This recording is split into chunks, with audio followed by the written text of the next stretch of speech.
inkingi yo gusenga narimo ndabaza inkingi yo gusenga yasenyuka ite izindi gatwabonye ukuntu zisenyuka umutaga mu gisopa kanga mu mahombi umuntu yake Yesu Kristo ariko ntabashe kumuha umwanya muri we ibyo twagiye tubibona tubaza no kugaruka mu buryo noneho umuntu yazirinda uzifite akazirinda ntizisenyuke niwo zasenyutse turaza kumufasha kugira ngo abone uburyo yazisana nitumara dusenge dusoze umbajije ikibazo gikomeye uravuze ngo iyi nyingi umuntu yayitakaza cyangwa yasenyuka ute yego none ndaje ngo ngubwire ko iyi nyingi niyo twanayivuze haruguru uko uyu muntu ahitamo cyangwa akajya amahitamo mabi yo kudaterana akajya mu gisope hezwa kudaterana nkawomberamo waje banza wumve uyu muntu muri iyi nyingi ya kabiri wahisemo kujya mu gisope najye mu mahombe iyo buretse nuvuga ngo amahitamo tugira hano mabi aya mahitamo tugira mabi hano ku nyingi ya kabiri niyo binandaro yo gutakaza inyingi ya gatatu no gusenyura inyingi ya gatatu iyo murero ratse kuko uyu muntu wagiye agiye kurya keke akaririmba agafashwa akabyina bikaza kurangira agiye hahandi uyu muntu nimba yasengaga umugoroba naga ibintu arabitahana ngo afate umwanya wo kujya gusenga mbere yo kuryama hahandi suko barahibuka mu gisopo cyo mu buriri mu gisopo uyu muntu wasengaga nibature araza guhita asaba uruhushya saa 9 avuge yuko ataraboneka muri nibature kuko afite ibintu biri kugenda bigira ute bimukwepesha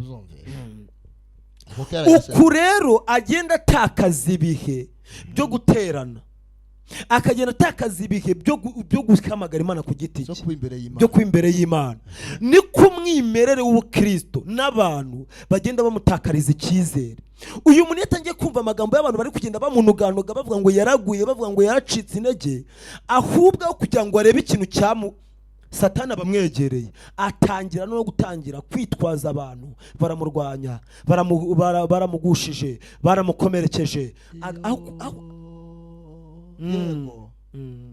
atangira kwikoma abantu uraza kubabona umuntu ufite izi nyingi ko ari 3 abakomeye ku rwego atavuga ngo afite igikomere cy'abantu ariko ndagarutse bivuze mu buzima ni muri ibi twirirwa dushaka amafaranga twirirwa dushaka amafaranga mu buzima busanzwe inkingi bita kwiga no gusobanukirwa cyangwa se gusoma ijambo ry'Imana ngo no gutega amatwi abigisha ijambo ry'Imana no gufata umwanya wo gusoma ijambo ry'Imana hari ugutega amatwi abaryigisha hari no gufata umwanya wawe wonyine ubwite ukarisoma ukaryumva none rero ukanarikurikiza utakora ibi ubisobanega iyi nkingi kwa heri no kuvuga ngo niba utajya ufata umwanya wo kumva no gusoma no gukurikiza ijambo ry'Imana no kuvuga ngo iyi nkingi y'umukristo ya kabiri aho naho urasigaye naho wasigaye umuriro uratsa bivuze ngo ikintu cya mbere twabonye inkingi yo gukizwa yego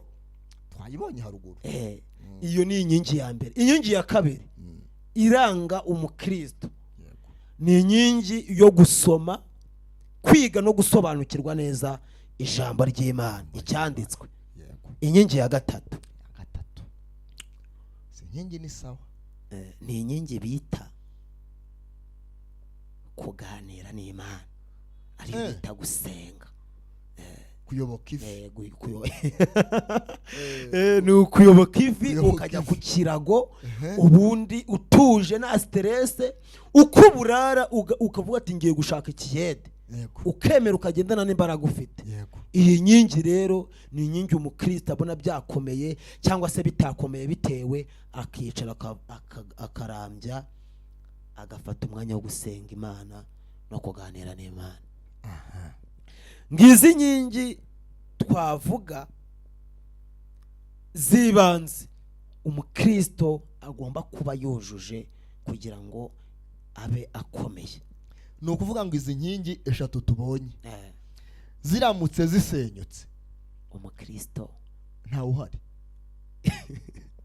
ndamuvuze yewe uyisumubura wese wamubona uwo mubacu yaravuze ngo zisenywe umukiranutsi yakora iki umukristo yakora iki ubwa mbere nta wari uhari ahubwo tugiye kureba agiye gukora iki kuko yabuze ukuntu abyumvishe nkurikije uko ijambo rivuze n'ukuntu tosobanuriye ziriya nkingi numvishemo ibintu byiza biryoshye kugira ngo ube umukristo nuko wakira Kristo niyo mpamvu iriya nkingi ikomeye kuba umukristo nuko wakira Kristo atarakirwa ubwo nta nubwo akurimo ntunamufite abadukurikiye muharanire kumwakira kuko nico gisubizo cyo kumutunga bivuze ngo harimo gahunda hari umuntu wari ugiye kuba mufite hari wari umufite ugiye gushaka twashaka kubwira ngo mu gihe zasenyutse azabigenza ute ariko icyo mbonyemo ni ukuvuga ngo umuntu utari umufite uri kudukurikiye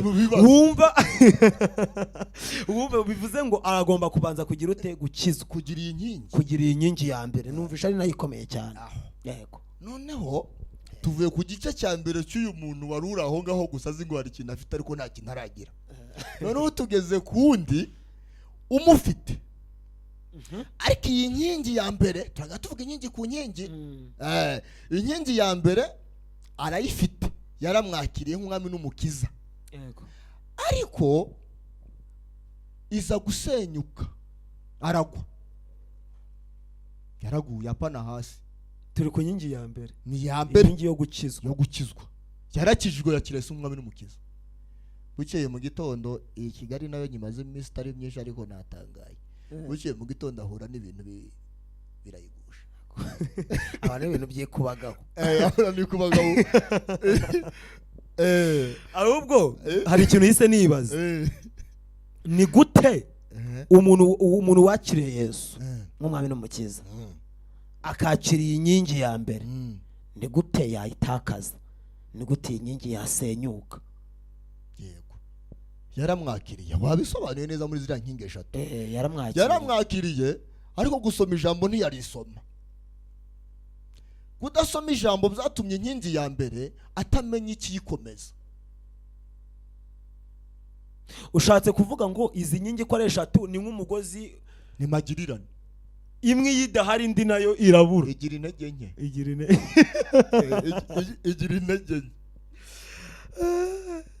intege nke nuko bimeze rero gusenyuka kwayo icya mbere gishobora kuyisenya kugira ngo tujye no ku kintu yakora yabaye yasenwa yego Yesu nashimwe haleluya haleluya nongeye kubasuhuza amahoro y'Imana bane namwe bahaye ikaze mu ijambo ry'Imana kuri icano usabwa Imana Jean Bosco cano y'ijambo ry'Imana ivuga butumwa ndabakiriye ndagira ngo mbabwire ko uyu munsi ndashaka ko tuganira ku ijambo ry'Imana rikomeye cyane kandi riryoshye tuza kuganiramo tukariganiraho byinshi kandi tukaza gukuramo byinshi cyangwa se amasomo yo kudufasha turi kumwe n'umutumirwa umukozi w'Imana ntago ndibuze kumuvuga kuko ni umuntu mukuru araza kwivuga ariko mbere yuko tugira ikindi kintu dukora ndagira ngo mwakire atwibwire kandi yibwire abatumirwa ari abadukurikiye turi kumwe hano ari abari muri iki gihugu mu ntara zitandukanye z'iki gihugu ari abari mu mpande zitandukanye z'isi muzadukurikira cyangwa muri kudukurikira ndagira ngo mbakire mu ijambo ry'Imana twakira umukozi w'Imana atwibwira ubundi dukomeza murakoze amazina ni Uwiringiyimana Daniel dushimiye Imana kubw'umwanya wayo mwiza yatuboneye kuko rimwe na rimwe abantu babona uburyo bakabura umwanya cyangwa se bakabona umwanya bakabura uburyo ariko tubashima Imana ko byose bizabonetse murakoze Imana ishimwe umeze neza cyane biragaragara mwabonye Imana igende barenda Imana yaraturinze dutangira umwaka turi bazima aho tugeze turashima Imana kandi ni byiza cyane nabonye n'umuvumbi uri kubasha kugera ku bantu nabwe hirya yo bimeze neza murimo murabona akavura bimeze neza Imana yita ku masengesho y'abana bayo abantu benshi barayisengeye rero iri kugenda iboneka mu ntara zitandukanye, dufite amakuru kirimo iragenda igwa. Niko bimeze. Meze neza, mbaye neza. Mavuta y'Uwiteka Imana akora, ndumva no mu kirere cy'umwuka konegisiyo. Murakoze cyane. Konegisiyo rwose ndumva irimo irakurura, ndumva bimeze neza cyane. Murakoze cyane, n'amasezerano Imana yavuze ko izatugirira neza. Niko bimeze. Ya, natwe tumeze neza, nta kibazo. Turashima Imana. Reka rero tubakire, mwimve mwikaze, ariko nundi ndacyabakira kugira ngo tubakire dusenga Imana mu minota mikeya kugira ngo ikiganiro tugiye kugirana Imana ibane natwe. Ni karibu dusenga Imana. Murakoze cyane. Reka abadukurikiye natwe twubahe Imana dusenge. Imana nziza, haleluya, haleluya, haleluya. Turagushimye kubw'uyu mwanya, turagushimye kubw'umwanya watuboneye ngo tuvuge ijambo ryawe. Reka tuguhe ikaze mu mitima, tuguhe ikaze mu ntekerezo. Mu izina rya Yesu Kristo turakwinginze kugira ngo umwanya tugiye kumara aha ngaha wo kuvuga ijambo ryawe uze ubane natwe, mwuka wawe wera amanuke kuganza, ategekere muri twebwe, kugira ngo ibyo tugiye kuvuga ntaba ari twebwe ahubwo ukorere muri twebwe. Ijambo tugiye kwigaho Data nyir'ingabo Imana rizafasha imitima ya benshi. Nyemerera abazakurikirana iyi nyigisho binyuze kuri Gicyano, Data bazahabwa umugisha nawe, kandi iyi nyigisho izagira ibyindura ku buzima bwabo. Urakoze kuko utwemereye, urakoze kuri wane natwe dutangira kugeza dushoje, mu izina rya Yesu Kristo, amen. Amen. Imana igumugisha cyane. Ndagira ngo n'ubundi dufashe dusome ijambo ry'Imana. Dusanga igitabo cya Zaburi ya 11, turasoma ibice 3. Zaburi ya 11. Urakoze, nahageze. Ni Zaburi ya 11 n'umurongo waho wa 3. Haravuze ngo niba ifatiro zishenwe umukiranutsi yakora iki? Kadusubiremo kugira ngo bigende neza. Yego. Ni 3 haravuze ngo niba ifatiro zisenwe umukiranutsi yakora iki? Hariho ikibazo. Niba ifatiro zisenywe ni ikibazo, umukiranutsi yakora iki? Nacyo ni ikindi kibazo. Kirabaza. Ni ijambo ngira ngo tuganireho. Niyo mpamvu byabaye byiza ko dutumira umukozi w'Imana yaturutse kure, ariko arigomwa n'imvura yari iriho ari nyinshi, ariko kuko nagiye mbabwira ko nzajya mbazanira abatumirwa bafite ijambo kugira ngo turusheho gusobanukirwa neza. Yigomwe kubw'umuhamagaro araza nta kiguzi kugira ngo tuganire ku ijambo ry'Imana. Ijambo rirabaza ngo niba ifatiro zisenywe, niba zisenywe umukiranutsi yakora iki? Ifatiro.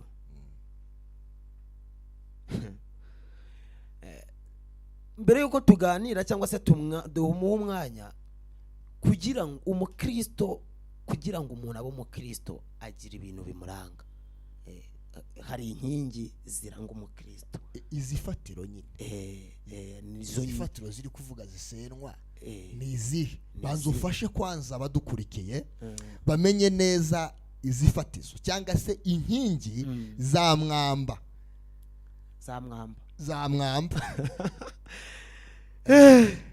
Ni ukuvuga ngo inkingi z'umukristo cyangwa se ifatiro z'umukristo, kugira ngo tumenye ngo zizasenyuka gute cyangwa se nizihe zizasenyuka, kugira ngo nutazi ifatiro amenye ifatiro icyo ari cyo.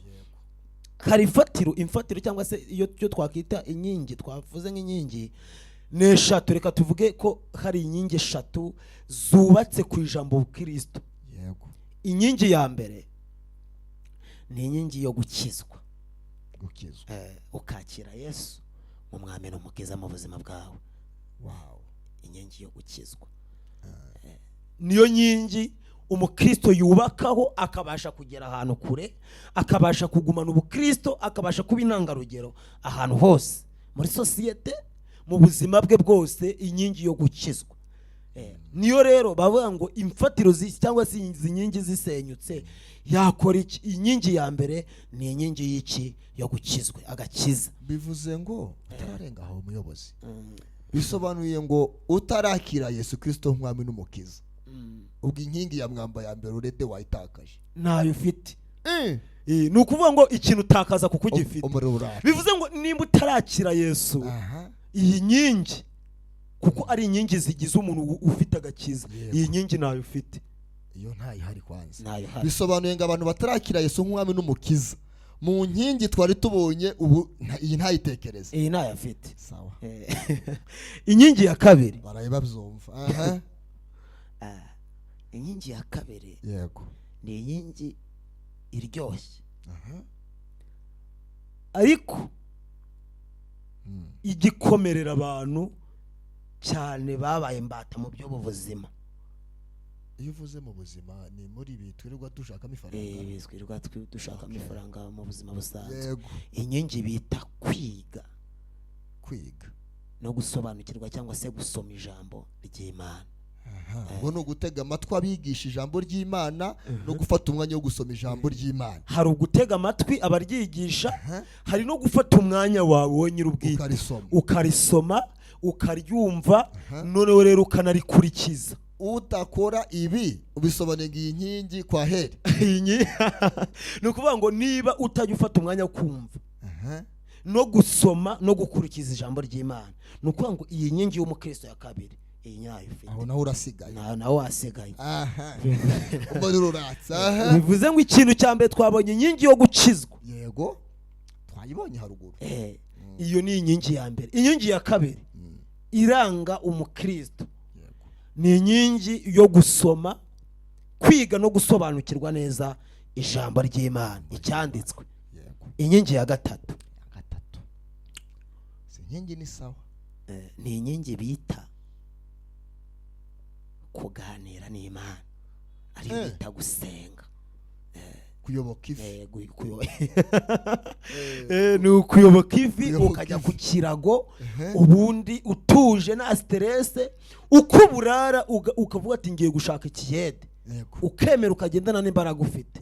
Iyi nkingi rero ni inkingi umukristo abona byakomeye cyangwa se bitakomeye, bitewe akicara akarambya, agafata umwanya wo gusenga Imana no kuganira n'Imana. Ngizi nkingi twavuga zibanze umukristo agomba kuba yujuje kugira ngo abe akomeye. Ni ukuvuga ngo izi nkingi eshatu tubonye ziramutse zisenyutse, umukristo ntawe uhari. Ndamuvuze yewe uhise umubura. Wese wamubura. Uwo mu bacu yaravuze ngo zisenywe, umukiranutsi yakora iki? Umukristo yakora iki? Ubwa mbere nta wari uhari, ahubwo tugiye kureba agiye gukora iki, kuko yabuze ukuntu abiyumvishe. Nkurikije uko ijambo rivuze n'ukuntu tosobanuriye ziriya nkingi, numvishemo ibintu byiza biryoshye. Kugira ngo ube umukristo nuko wakira Kristo, niyo mpamvu iriya nkingi ikomeye. Kuba umukristo nuko wakira Kristo, atarakirwa ubwo nta nubwo akurimo, ntunamufite. Abadukurikiye muharanire kumwakira, kuko nico gisubizo cyo kumutunga. Bivuze ngo harimo gahunda, hari umuntu wari ugiye kuba mufite, hari wari umufite, ugiye gushaka, twashaka kubwira ngo mu gihe zasenyutse azabigenza ute. Ariko icyo mbonyemo ni ukuvuga ngo umuntu utari umufite uri kudukurikiye wumva bivuze ngo aragomba kubanza kugira ute? Gukizwa, kugira iyi nkingi ya mbere. Numvisha ari nayo ikomeye cyane. Yego. Noneho tuvuye ku gice cya mbere cy'uyu muntu wari uri aho ngaho gusa azi ngo hari ikintu afite ariko nta kintu aragira. Noneho tugeze ku wundi umufite, ariko iyi nkingi ya mbere turaga tuvuga inkingi ku nkingi. Inkingi ya mbere arayifite, yaramwakiriye nk'umwami n'umukiza, ariko iza gusenyuka, aragwa, yaraguye apana hasi. Turi ku nkingi ya mbere, ni ya mbere, inkingi yo gukizwa. Yarakijijwe, yakirese umwami n'umukiza. Bukeye mu gitondo, iyi Kigali nayo nyimaze iminsi itari myinshi ariko natangaye. buciye mu gitondo ahura n'ibintu birayigusha abantu ibintu byikubagaho ahura n'ikubagaho ahubwo hari ikintu yise nibaza ni gute umuntu wakiriye Yesu nk'umwami n'umukiza akakiriye inkingi ya mbere ni gute yayitakaza ni gute iyi nkingi yasenyuka yego yaramwakiriye wabisobanuye neza muri ziriya nkingi eshatu yaramwakiriye ariko gusoma ijambo ntiyarisoma kudasoma ijambo byatumye inkingi ya mbere atamenya ikiyikomeza ushatse kuvuga ngo izi nkingi ko ari eshatu ni nk'umugozi ni magirirane imwe yidahari indi nayo irabura igira intege nke igira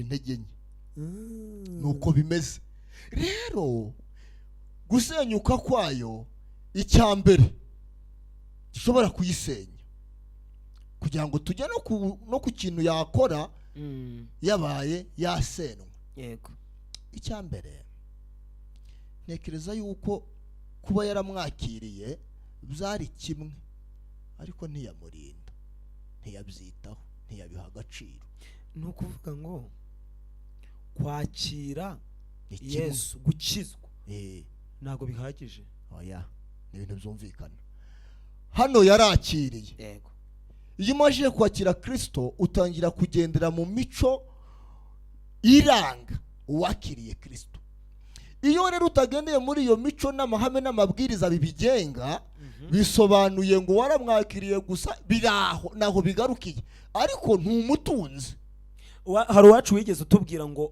yarahamagaye ngo imaze guhamagara abantu baritaba ariko bose baje bitabye aratoranya akantu ko gutoranya none ubwo bivuze ngo umubare w'abahamagawe si wo mubare w'abatoranyije oya mu bahamagawe ahubwo niho hatoranyijwemo ubuse ko ise numva ko no mu guhamagara hari abataritabye abo nabo turababwira amakuru meza y'iriya nkingi ya mbere ari amakuru y'inkingi ya mbere nabo turababwira kugira ngo noneho n'abasigaye iriya batumvishijwe bagakurikira hari abumvishijwe hari abatarumvishijwe ahamagara ubwo nibaje hari na nekeza ko abantu bose siko bumva ubwo hari n'abumvishijwe hari n'abumvishijwe n'ibitaba byitwa ibigande hari ibigande hari abano yabwiye ngo mwinjire mu hugu umuriro watse barangije barumva ariko ntibinjire barabanga niko byahoze aratubwira iki wowe harimo abo ngabo baniko byahoze nabo bashaka uburyo bahindura ibyo bintu zisawa yego iyo nkingi ya mbere abanza kwanza bayigire bwa mbere ni inkingi ya mbere kuko hari abatarayumvishije hari n'abayumvishije ntibitaba noneho rero hari n'abayumvishije baritaba ariko muri abo ngabo kubera iki kandi baritabye batatoranyijwe erega ibintu biroroshye ni ukuvuga ngo uko mbitekereza ni uko uwahamagaye yari afite abashaka kandi ubushobozi yari afite bwari ubwo kureba umuntu ese nubwo yitabye afite ishyaka n'inyota byo gukora ibyo ngiye kubakoresha reka nguye akantu koroshye hari abantu bajya ku ndege urayize n'igitiyo n'ipiki hano manipawa n'ibijerekani nanga indobo abo namwe turabaramukije kandi Yesu arabakunda kandi ni byiza kuko imirimo y'amaboko yacu n'iy'Imana igiramo kugira ngo tugirire neza impamvu nari nkomoje kuri ako ababaye ku ndege kabisa mukomereza aho muzahava twarahanyuze ni ukuvuga ngo iyo umuntu umwubatsi aje yarahamagara ababwira ngo muzaze mu gitondo n'ibi bikoresho bose bitabye kuko ntiyavuze umubare iyo ahageze areba ufite imbaraga akabona ko yajya ku ipondero akitegereza akareba undi akabona ari smart ukuntu akabona ko yasinyisha abandi noneho uko ari kubitegereza we azaba ashaka yahamagara ikazi n'aba akeneye. uvuze icyo kintu uranyibutsa ihita asanga ko uburyo umuntu ashobora guhamagara abantu bakaza nyine bafite bazi ko bafite imbaraga zo gukora akazi, ariko urumva ararebye abona umuntu amubonyemo imbaraga, aramuhamagara ati uriya namukoresha ku ipondero. Ararebye undi nta mbaraga afite ariko wenda arasa neza, aravuga turiya muntu yajya ku gitabo. Bishatse kuvuga ngo ntabwo imbaraga arizo zonyine zikenewe. Yego, harimo n'ibitekerezo. Yego, erega abanyantege nke nabo hano barakenewe, kubera ko hari utari buterura umuzigo ariko afite ibitekerezo by'ukuntu yawuterura. Wigishyira ku mutwe, mwimugishyire ku kantu muri babiri, mushyire babyitaga ihene. Uvuyeyo vuba. Ntabwo umuntu yakibagirwa amateka. Aradufasha.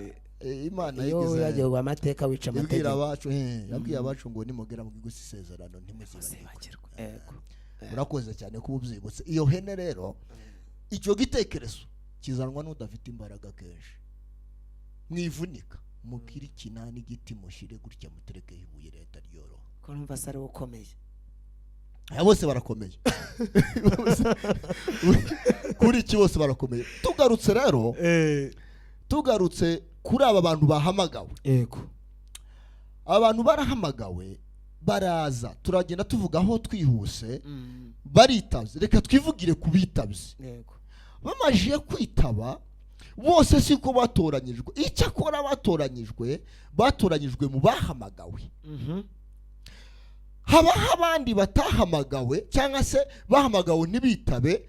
Buriya harimo uwacu hano Paulo ari mu bantu bagiye bakora ibintu bikomeye. Bwa mbere barwanyije agakiza, ariko ngaze akora ibintu bitangaje. Bivuze ngo hari abantu bahamagawe, bamwe ntibitaba, abandi ntibanumva, ariko aho bumviye ni ishusho y'uko hari wakumva nyine agahitaza. Aho bumviye, urugero twafashe ni Paulo uje vuba, harimo n'abandi benshi. Araza, Bibiliya itubwira ko aho yahereye arwanya niho yahise atangirira. Mu yandi magambo, hahandi yatangiriye amafuti, avuga ngo ibyo ni ibiki muba mutubwira, niho agiye gutangirira ababwira bya bindi yababuzaga.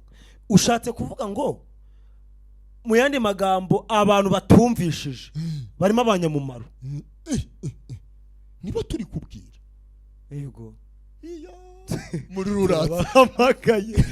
Nibo turi kubwira baze. Baze kuri iyi nkingi, kuko baze bakiriye inkingi y'agakiza, kwakira Yesu Kristo nk'umwami n'umukiza ugenga. Si ukumwakira gusa, utegeka abaje guhindura amafuti y'ubuntu bwose bw'ubutirimbanya, akaza agahindura. Yes. Iyo amaje kwakirwa Yesu, iyi nkingi uyifite, twabonye ko ubwabyo ntibihagije, kuko kumugira ni kimwe no kumutunga ni kindi. Ushobora kugira umukozi ariko ukamwicisha inzara mu wawe. Mutubabarire, ntabwo tumugiranyije n'umukozi, ahubwo ni kugira ngo byumvikane neza. Uravuze ngo ushobora kuba ufite umukozi mu wawe mu rugo, yego, agukorera, ariko wajya kurya inyama ukamwoherereza ibishimbo. Yego. Abantu benshi bakiriye Yesu ariko ko baramugaburira ibijumba kandi atabikunda. Niko zatekereza, akunda amata niba bwijumba. Bivuze ngo kuba ufite umukozi ntabwo bihagije. Igihagije ni ukuba umufite ariko umwitaho, ukamenya nawe ko afite uburenganzira, afite ubuzima nawe agomba kubamo nk'ubwawe. Yego, nubwo ari umukozi. Rero wakiriye Kristo ni kimwe, ariko icya kabiri noneho ni ukumenya ngo muri gihe wagomba kuba ameze ate, kumutegurira ubuzima bwe gatozi agomba kubamo. Iriga ijambo ryatubwiye ukuri, ravuga ngo iyo hajemo umucafu aba yigiyeyo. Iyo tuvuze no kumwakira, ni ukumwakira ariko ukanamurinda umucafu. Amen. Kamurinda ibintu bituma ahungabana. Ndimo ndabyumva. Iyo ahungabanye biteza ikibazo. Kumwakira ariko nyunguta. Wacu yavuze ngo nushira mukumva biryoshye uzahita nyunguta. Wacu mu minsi ishize yaravuze ngo iyo yigeze acira abigishwa umugani arabwira ngo igiti kizera imbuto ngo iyo ukibonye ngo ukabona kizera imbuto zikaryohera abantu ngo ahita akoresha bamwe mu bakozi be ngo bakagenda bacyanganyaho kuko iri jambo rizagera kure kwanganya hari abo kizananira n'ugusharira ugenda utemaho bya biti by'ibibabi biba bishisha ariko bidafite gahunda yo kwera ugenda byanganyaho amahage yabyo ariko ngo afite papasi intego yo kugira ngo cya giti kizarusheho kuzana umusaruro mwinshi. Natangaye cyane iki giti iyo bacyanganyaho amahage ni nko kugitema, iyo batemye ahantu gisigara ari igisebe nyine birumvikana amatara atangira gatoboka kazi ibintu nyine by'ibintu by'ibibarabara ku giti by'ibikovukovu. Niyo mpamvu uyu muntu nyine iyo ari kwanganywa amahage agenda ahura n'utuntu tugenda tuzatuma imbuto zitaza neza.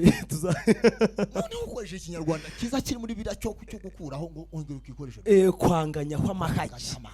Noneho rero hano iyo wamwakiriye biragusaba gutangira kugira kwakira gucongwa no gushyirwa mu murongo.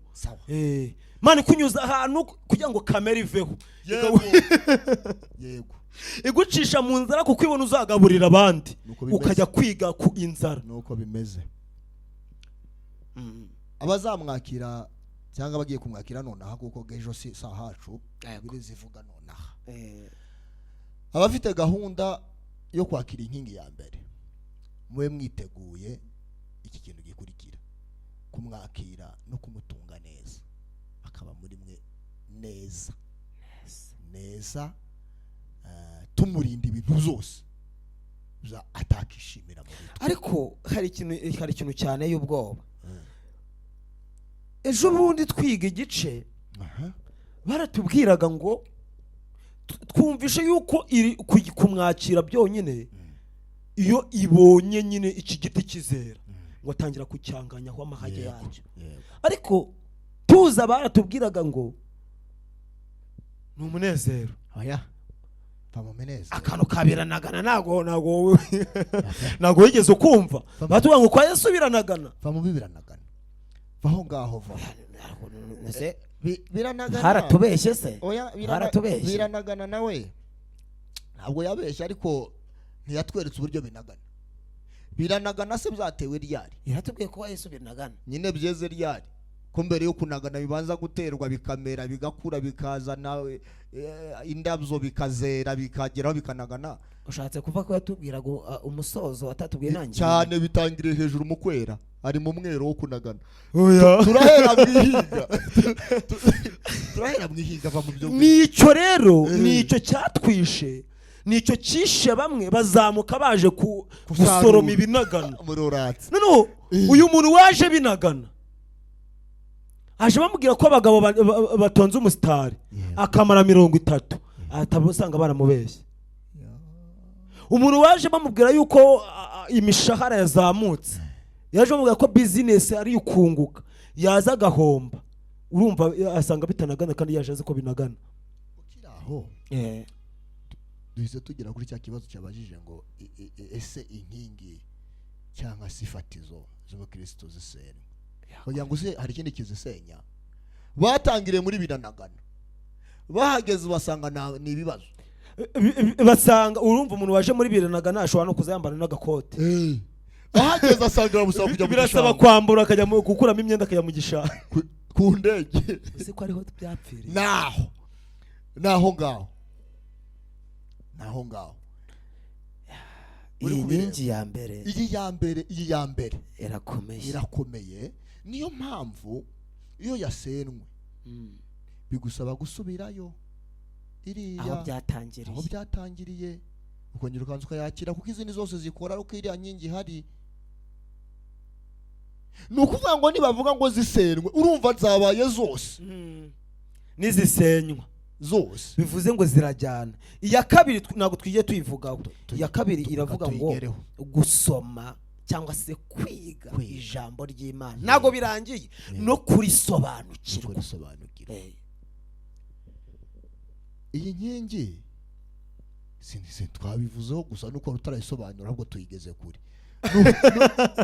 tuyigeze kuri nukuvuga abadukurikiye batwumve neza twageze ku nkingi yo gusoma ijambo ry'Imana cyangwa se kwiga ijambo ry'Imana no kugira ute no kurikurikiza. Yego kurikurikiza yego. Iya kabiri rero niyo igufasha nijyambiye n'umupanga ugufasha kurishaka kinyarwanda bakoreshaga nico kiza.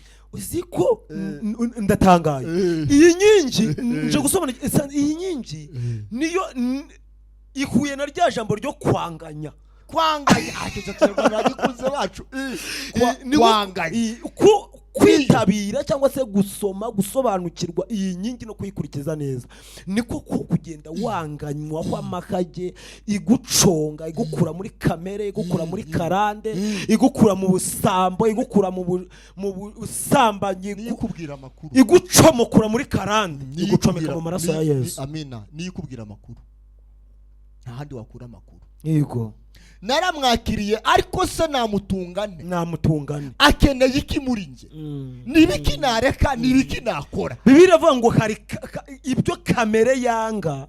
Asaba urahageze kurusoje hakiri kare naho ngaho muri ruratse wateke naho nukuvuga ngo iyo ushatse kuja abacu baratabandakara bashiki baje gwihagana iyo ushatse kuja muri Sorote iriya ga sinzi mu Kigande bazazita ngo ni mu Kidura ariko inahaga sinzi ni gute nakuriye Uganda bavuga ngo ni Kidura muri Sorote. Oya reba ni mugoroba mu weekend hagiye umunsi nyezi weekend babyita ngo ni igisope mu gisope cyo ni igisope noneho abacuga bambabarire muzi igisope kero kubararakaye ariko mu gisope aho ngaho uwacu yarakijijwe abana biganye baramutelefona cyangwa se bandika kuri groupe umusiga twari dufite amakuru y'uwacu turi bufetere ariko birabera mu gisope menya ahantu runaka ntazi ko gaye bisa hano harugurukira hari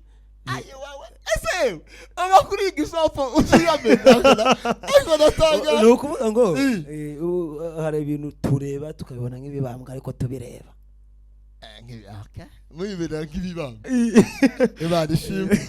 Noneho undi wacu nawe baririmbana mu korari havuga ngo uyu munsi dufite mahombi siku ya leo ni siku ya mahombi ni mugoroba dufite amakesha. Yego imitima ijari ibiri hariho igisope abo bose babibwiye umwe harababwiye ngo hari igisope ni inshuti yabo bombi abandi ati tufite amahombi ni amakesha kandi ngano umuririmbyi wo mu wabo. Aha rero wacu niho tugiye kurebera ikibazo twabonye arangije abirengaho tiyaza mu mahombi agenda mu gisope.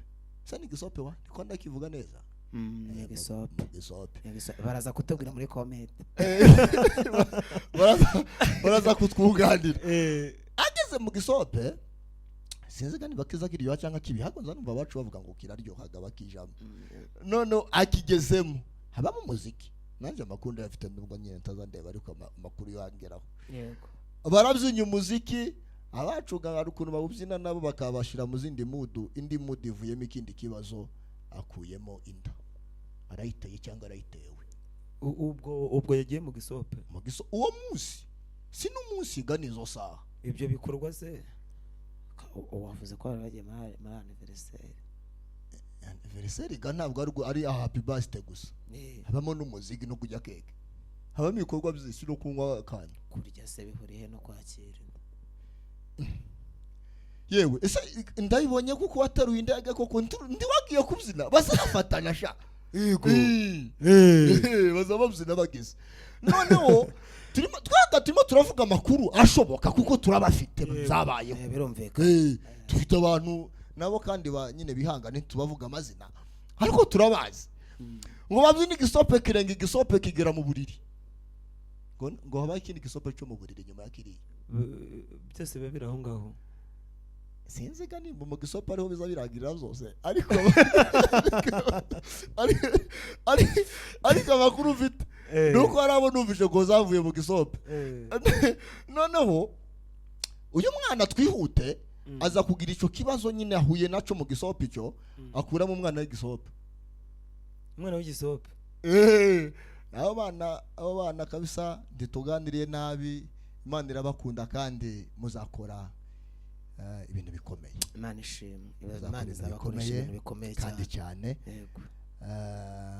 Kuko ababyeyi bacu ntekereza ko basabye imbabazi. N'inyigisho gusa kugira ngo nyine n'ababirimo ariko naho bataba barazisabye abo n'abaziranenge. Abo bavutse n'abaziranenge cyane ariko ntitwabonaga kuvuga amakuru. Yego. Ko turimo turavuga amakuru. Niko bimeze. Sawa. Noneho uyu muntu bukeye ngaho muhamagara mu ikorari wumva ukuntu akubwira. Mpamagara. Ja nko kuri telefone mpamagara.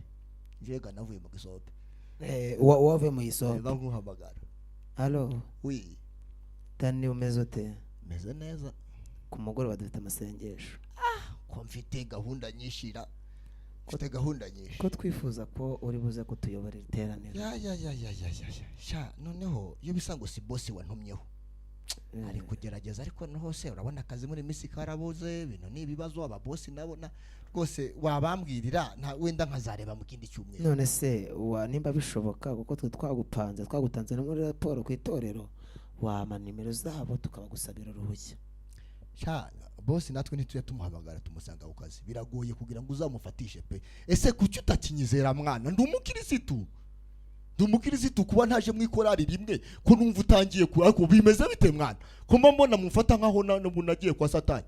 Oya turakuzi ariko tugukeneye. Rero babarira unyumve pe ubu nzamuriye n'isukari babarira unyumve umuze simboneka iyo wabizi yo mpari ndaza. Ntunyumve nabe muvandimwe ariko ndayangumenyeshe ko dufite na gahunda y'umusanzu dufite inyubako dufite gusura abantu. Ntacyo umusanzu wo ndaza kureba cyo ntashaka nukunkura mu bintu byo ndimo ukazana mu ikanisa. Ntacyo umusanzu uzakumbwira reka ndimo yaramamagaye kuri telefone ngiye ko kwandikira nimero urangihereza aho umusanzu. Reka banza mwitabe ntacyo urabikurikirana ibyo ngibyo nuko nguko. Turamufite umuntu arahari mu ikanisa to cyangwa ufite ntiyahamagawe.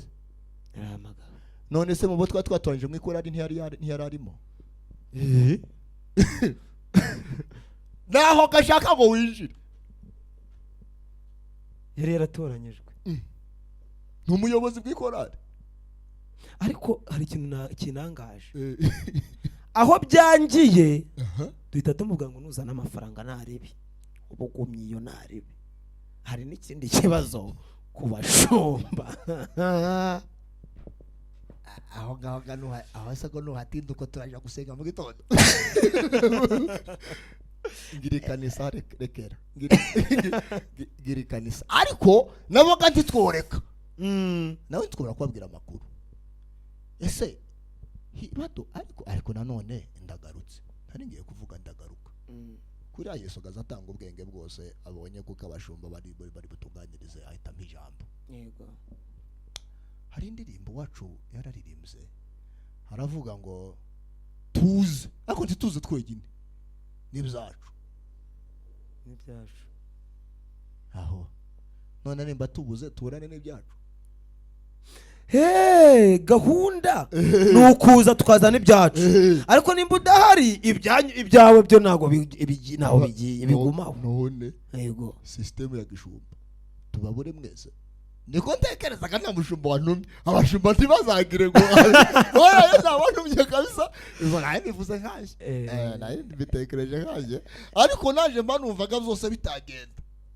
Yego zose bigenda tubure umuntu uri wafataga mikoro tubure na mikoro izafatwa nundi.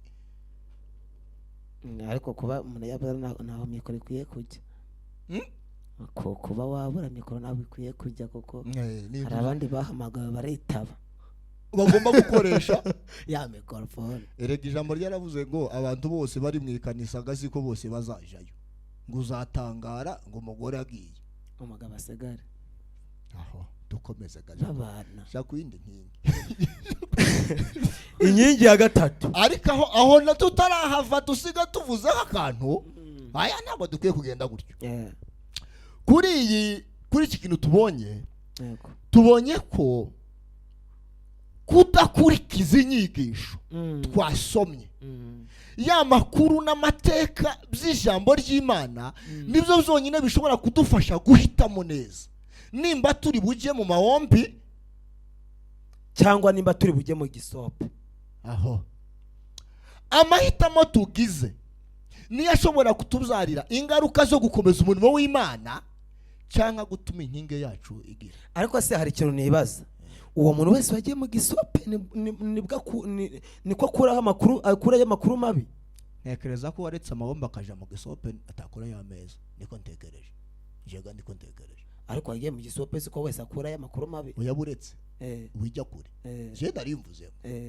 Wazi wombi. Ahanga ngo ntabwo ndi buje mu mahombi ko ndaja kurya keke. Ese Yesu yaravuze ngo ndi umutsima. Se uribagiwe. Aho rumona kuguwe neza. None umuntu aretse umutsima w'ubugingo agiye kujya umutsima w'inani. Wega ngo uzukora n'imitsima yemwe wacha ko n'imitsima myiza tubivugiye byose rimwe umutsima muzawukurikirane mu bazakubaza abantu bakora graduation haba hariho anniversary nomero uretse kwa tuzatuzanye nimba hariho nomero bazakubaza ariko uramutsima nawe sawa. Ariko tugaruke noneho no kuvuga ngo we yaravuze ngo uyu nanga ndabyibutse ngo nago umuntu ujye urya ngo yongera gusonza ukundi. None baraguhamagaisha bakubwiye umutsima uri buryo kagubwa neza igihe kinini ngo mare uranze ugiye kujya umutsima w'umugoroba umwe. Ese cya kibazo rumaje ntiwishubije? Nakiri igisubizo sawa. Tugenda ku nkingi ya gatatu. Inkingi ya gatatu ni inkingi bita gusenga kuganira n'Imana. Yego aho nanjye ariko ndaza kukubaza bakomeje kumbaza nayo ndakubaza nuvuga ngo siyo ya nyuma turi buta tuvuga ijambo dusoza. Yego wacuga nawe kunguko ifaranga nazo zabaye bitangazo kuko wakaraba ifaranga mu minota dufite nawe ifaranga zigeze kure. Yego ariko ni sawa. Imana nawe ari mu masezerano yarahamagawe. Aho ni sawa kasi. Nawe se ku ya gatatu navuze ngo nanje naza kubaza ese ya gatatu ko twabonye zishobora gusenyuka. Ushaka gusenga inkingi yo gusenga monde yasenyuka gute? Inkingi yo gusenga narimo ndabaza inkingi yo gusenga yasenyuka ite? Izindi gatwaje ukuntu zisenyuka umutaga mu gisopa akanga mu mahombi umuntu yake Yesu Kristo ariko ntabashe kumuha umwanya muri we. Ibyo twagiye tubibona tubaza no kugaruka mu buryo noneho umuntu yazirinda uzifite akazirinda ntizisenyuke. Niwo zasenyutse turaza kumufasha kugira ngo abone uburyo yazisana. Nitumara dusenge dusoze. Umbajije ikibazo gikomeye. Uravuze ngo iyi nyingi umuntu yayitakaza cyangwa yasenyuka ute? Yego none ndaje ngo ngubwire ko iyi nyingi niyo twanayivuze haruguru uko uyu muntu ahitamo cyangwa akajya amahitamo mabi yo kudaterana akajya mu gisope. Hezwa kudaterana nkawomberamo waje banza wumve. Uyu muntu muri iyi ngi ya kabiri wahisemo kujya mu gisope najye mu mahombe. Iyo buretse nuvuga ngo amahitamo tugira hano mabi. Aya mahitamo tugira mabi hano ku nyingi ya kabiri niyo binandaro yo gutakaza inkingi ya gatatu no gusenyura inkingi ya gatatu. Iyo murero ratse kuko uyu muntu wagiye agiye kurya keke akaririmba agafashwa akabyina bikaza kurangira agiye hahandi. Uyu muntu nimba yasengaga umugoroba naga ibintu arabitahana ngo afate umwanya wo kujya gusenga mbere yo kuryama. Hahandi suko barahibuka mu gisopo cyo mu buriri mu gisopo. Uyu muntu wasengaga nibature araza guhita asaba uruhushya saa 9 avuge yuko ataraboneka muri nibature. kuko afite ibintu biri kugenda bigira ute bimukwepesha.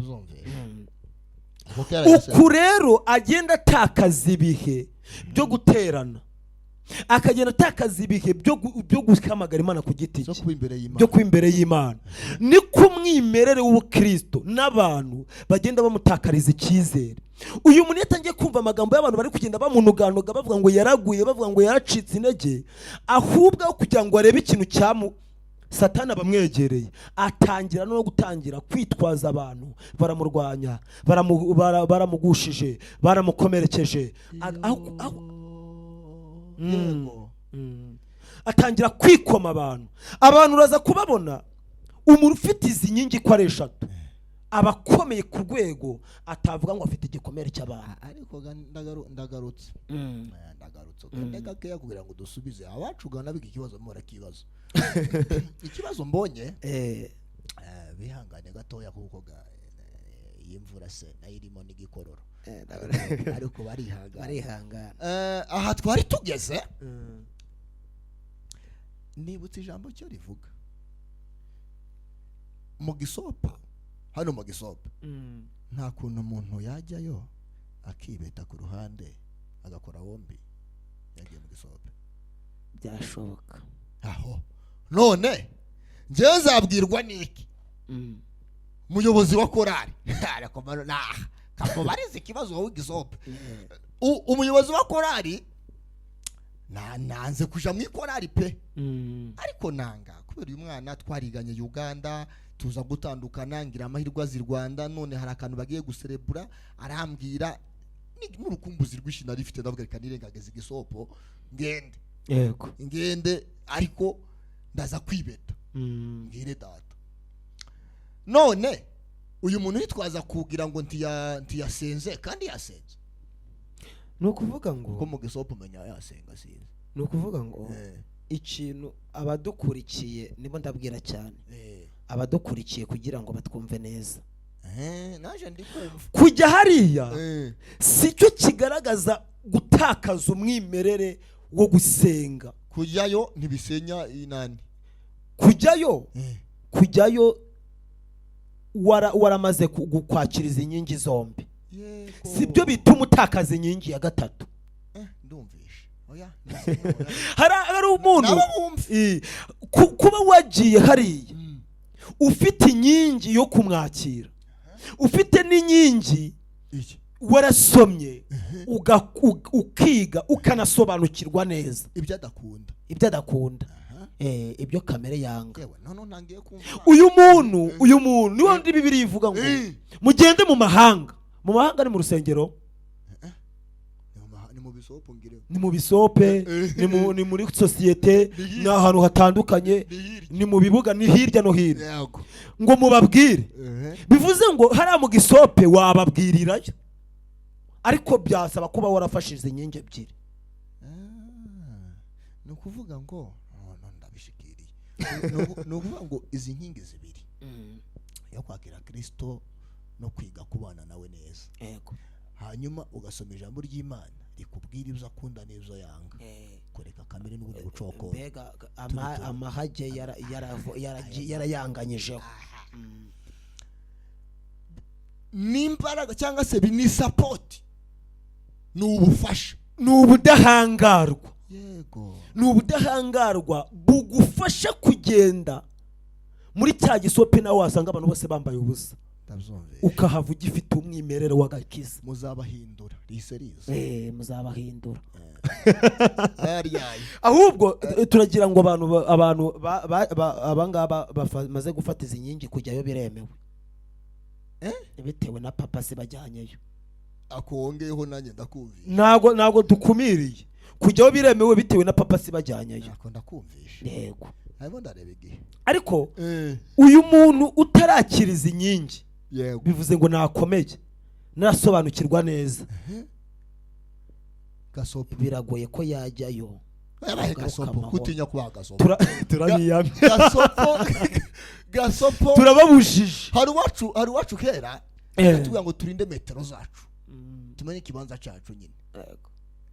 na kabisa mutufashe gasopo. birasaba ko umuntu abanza kumenya neza, tubanze tumenye ijambo icyo ritubwira, tumenye amakuru, tunamenye amakuru gayo mu bisopo, tumenye uko tuzirinda. Ariko iyo umuntu yaramaze kumenya, amaze kwiga, no kuvuga ngo abazi ibintu bibiri. Bibiri ivuga ibintu kamere yanga nibyo umwuka ibyo umwuka ashaka nibyo kamere irarikira. ni ukuvuga ngo uyu muntu wagiye abazi ibyo umwuka yanga. Yego, nibyo bimufasha. Uyu muntu agenda ameze nk'umugeni wambaye ikanzu y'umweru ariko uri kugenda mu mvura, agenda yifashe, genda yigengesere, yazamuka. Oya barazamura nabibonye, babandi bafite abantu bagenda babazamurira. Uzi ikintu barinda ni ya mashayi. Agenda yigengesereye, azi neza ko yambaye umweru, azi ko yambaye umweru. Bivuze iki? Uyu mweru ushushanya iki? Ushushanya kagakiza na za nyingi atwaye. Niyo batangiye kunyeganyega, anyeganyega arebye ikimwegera, habanje kumenya ko yambaye umweru. Ni ukuvuga ngo kuba wiyizi, uzi ibyo kamere umwuka yanga, aragenda ahantu akahagenda akava yize ibyo kubwira abandi yasize bagiye mu ikanisa. Yego. Ni ukuvuga ngo witwaye neza, izo nkingi ebyiri uzifite, wajya ugiye kuzana umunyago, ahantu hose wahakura umunyago. Hari isengesho ahantu hose ufite ziriya, wagera ukanabwiriza. Uzi ko ugerayo ugasohoka hari abantu bicuza ngo cyangwa runaka n'inyangamugayo. Yego. N'ababyinishije ba bantu batari ko hari amakara, uriya we ntabwo wamubyinisha, wamujyana mu rugo akaza no gucokora. Urumva abavuzi ivuga butumwa nta kintu akoze. Ejo muri turi kumwe n'abantu tuganira, bavuga ibintu byinshi, bavuga ku bantu. Numve hari umukristo, umwana w'umuririmbyi tuziranye, bamugezeho baravuga atari kuriya we shango n'ijisho rye ngo rituma utinya icyo wari ugambiriye gukora. Barimo baraganira.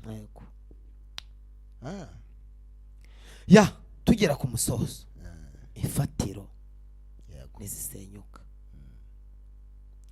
Hari uburyo waba warigeze iyi nyingi uyikoresha, iyi nyingi yo gusenga, waba warigeze uyikoresha, hari uburyo ubona ifatiro zasenyutsemo ukabona imbaraga z'Imana, cyangwa se hari aho waba uzi yakoreshejwe ukabona igize umumaro.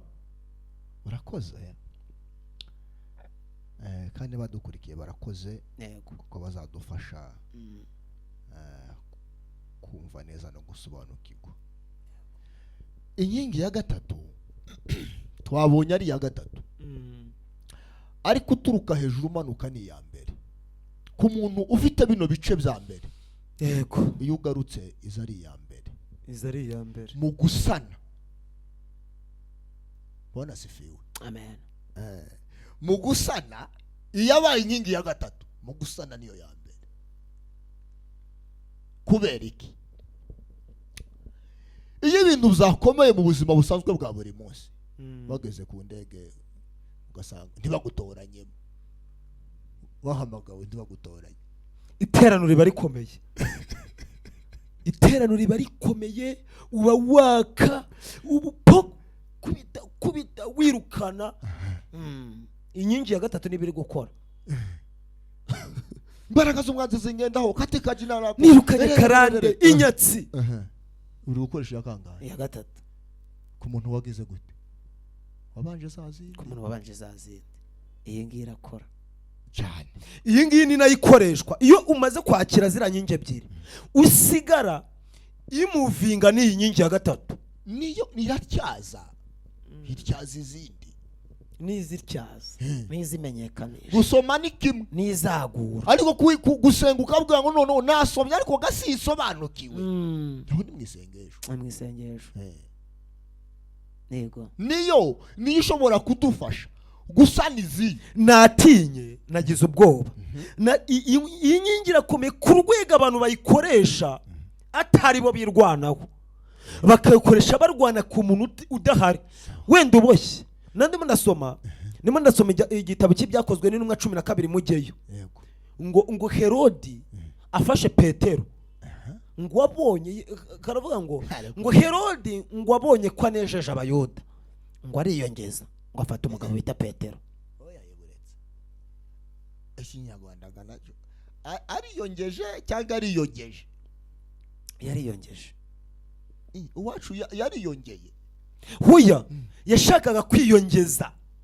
Ntabwo ari ukwiyongera. Nukuvuga ngo yashakaga kwiyongeza. Ariko ashaka kwiyongeza umuntu wakiriye inkingi arayoba. Ayobera ku muntu wakiriye inkingi. Mu nyongezo ntiyajya mu bimene ajya mu nyanya. None ikintu gitumye mvugira ijambo ni kubera ya nkingi. Yego. None ngo aramufata biremera. Kumufata birakura. Umugabo Imana ijya yemera ko ufatwa bikemera. Aranamujyana. Bivuze ikivuga ngo amushyira muri ngereza ngo amubohesha iminyururu ngo ku maguru no ku maboko. Ngo arangije amushyira mu nzu y'imbohe ngo urugi rwari rukingishije ibyuma. Yego. Ngo aramufungirana. Yego. Ariko mu bitekerezo bye ngo amubonamo imbaraga z'Imana. Haleluya. Bivuze ngo nubwo turwanywa na Satani ariko hari ubwo turwanya ariko atubonamo imbaraga z'Imana. Ngo abona ngo kuba aboheshejwe iminyururu bidahangije. Ngo abona kuba urugi ari rukinze bidahagije. Biravuga ngo abona kuba abasirikare bamuhagaze imbere babiri bidahagije. Ngo ahita amushakira abajepe 16 kuri kane mu bikosome niko handitse. Ngo 16 ngo bane. Bivuze ngo inzu yubatse neza ibigizwe n'inguni enye. Ngo bane uruhande urundi ruhande. Yego. Ngo bakumurinda bateranyije umubare n'uwo. Yego. Bibiri bivuze iki? Iravuga ngo Herode araye ari bumwice iryo joro. Araye afite gahunda yo kumwica. Bishatse kuvuga ngo niba ngo araye ari bumwice, ari bumusohora, bivuze ngo bari baraye biteguye. Nuvuga ngo hari ijoro ryo kwitegura. Araye ari bumusohora iryo joro. Yego. Ngo abantu abitorero natangaye. Abitorero kandi. Abitorero. B'abanyamahombi babandi bari bahamagaye wa muntu waje muri Rusi. Yego. Aha. Bamwe basigaye iriya basenguye yagiye. Umwe yagiriye. Bamucakiriyeyo. Yego. Ariko afite za nyingi. Kubyumva. None ngo babandi basigaye ku gikumba bafite umara ngo bahamagara Imana. Hari ikintu natangaye ngo amasengesho nabwo twagenda ngo aragenda ngo arazamuka ngo agera ku Mana. Yego. Ngo icyo gihe ngo abuze amahoro ngo inama iraterana ngo barebe basanga ni wa muntu wiwitseho za nyingi. Nubwo ari mu kabari, nubwo ari mu gisope, nubwo yasohotse ariko yasohokanye inkingi. Ni 5 b'abanyabwenge ngo bari kumwe na 5 b'abapfu ngo ariko nubwo basinziriye harabari bibitseho ki akantu tabaza ryabo rirengeye. Harabari bibitseho tuvuta mu ntorezo. Yego. None ngo bagisenga ngo Imana yumva amasengesho isanga nyiri gusengerwa nyiri guhururizwa ngo yibitseho inkingi 3. Imana ishimwe. Ngo marayika amanuka muri iryo joro ngo akihagera nago yagize icyo akora ngo ahubwo ngo umucyo yamanukanye umucyo ngo ufungura iminyururu. Abantu badukurikiye ndabasabira kugira ngo marayika umucyo ufungura iminyururu abantu kire muri iteraniro abagereho. Abantu badukurikiye abazadukurikira uwo mucyo turawubasabiye igifunguzo cy'umucyo. Ngo akihagera ariko iminyururu irataagadegeje ku minyururu ngo iyi minyururu iribwiriza yumvisha umucyo irafunguka. Nuvuga ngo hari umucyo uvuga commanding. Hari umucyo uvuga, hari n'umucyo ukora. Yego. Imana ishimwe. Noneho ikintu cyanangaje ngo kuri 6 haranditse ngo Petero ngo niyamenye ibyo marayika akoze ko ari ukuri. Kazayibwira ngo se ngo ahubwo ngo agira ngo abirose mu nzozi. Mu yandi magambo yarimo avuga ati wasanga banyishe ari marayika uje kunsanganira. Yego. Uzi ikintu bivuze abantu bibitseho izi nyingi naho baba mu bibazo, naho baba mu bigeragezo, naho baba mu iteraniro ry'abantu cyangwa muri societe y'abantu badasenga. Imana igikora ikintu cy'igitangaza. Hari umunyururu nahise ntekereza uhuye n'akanyururu k'igisopa umuco uhita ugaca wagezeyo hakaza umunyururu ariko ijambo ry'Imana rigitangaza hakaza umunyururu hari marayika bitewe n'abitorera icyo bari gukora nagumyeyo wowe wagumyeyo njye nagiye mu gisope ariko kuko nibitseho za nyingi ni ukuvuga ngo hari marayika uza gucakagura iminyururu iza kunyitambika imbere. Yego tutabeshanya abantu badukurikiye ubu koko kwakira Yesu nk'umwami n'umukiza si ibintu byoroshye, ni ibintu byoroshye kumwakira se wagira ngo biragora. Biroroshye siko wamwakiriye n'ubuntu kwakiriza inkingi bikwemerera no kujya yenda ugakora umurimo w'Imana aho ugiye noneho musubiza umwanya wari umuhaye mu kanya wamaje ngo isi inkingi ya gatatu nawa narigize nyikoresha. Gusenga ni igitangaza kandi gikomeye. Naringize iminsi mfitanye ikibazo ga nimba ari MTN niba ari umushoramari wa MTN sinzi ariko umwe muri bo arana turaza gukatana koko bya bintu byanangaye nta kibazo umwe muri bo sinzi ibibazo twagiranaga hari ibintu ngo nimba ngari nimba ari mokash nasaga mbika amafaranga kabika najya nko kwiguriza bakambwira ngo izo service ngo ntabwo wemerewe ndabyibuka bakubwira ngo ni wemerewe koza turi kumwe papa abazayifu abanebwe abantu batizera Imana bashobora kutumva bino bintu ariko abizera Imana bemereza inkingi zose nukuri yumva akakantu bizabongerera imbaraga. Natangaye mbaho nararakariye rwose umushoramari gasindamenya nimba ari mutenanga umushoramari ariko kimwe muri byo numva ndarakaye kibaza ko kiraho ifaranga bambwira ngo kubitsa nizo bitanga amahirwe kubera iki barwanye. Yego uyu munsi turi gutegura kuza kwitabira ubutumire nasenze urasenga ndasenga isengesho ryo gutegura umutima waje no kwiyeza no kwitunganya kuko gani iyo nzira yo kugira ngo ukore ivuga butumwa. Yego mu minota gusa mike yasoje message iraza ya mokash urayifite irambwira ngo bo wemerewe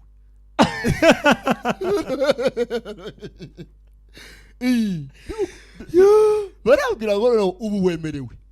Wari umaze igihe wibaza ku muntu ku mushoramari cyangwa se kuri MTN dufite iki kibazo mufite kubera iki ngiyewe kubera iki ibisabwa ngiye mbikora nkaba ntemerewe niki habaye iki ngira ngo nanagiye mu gisombo cyo kudahabwa ifaranga yako nabona message ndareba irambwira ngo mukiriya wacu ubaye ushaka ifaranga zihutirwa none hari akantu kanangaje nasomyemo numva nakarano ngo nimugire ngo twatiri kumwe byanangaje ngubaye wifuza amafaranga yego yo gukoresha muri iyi weekend zihuse muri iyi weekend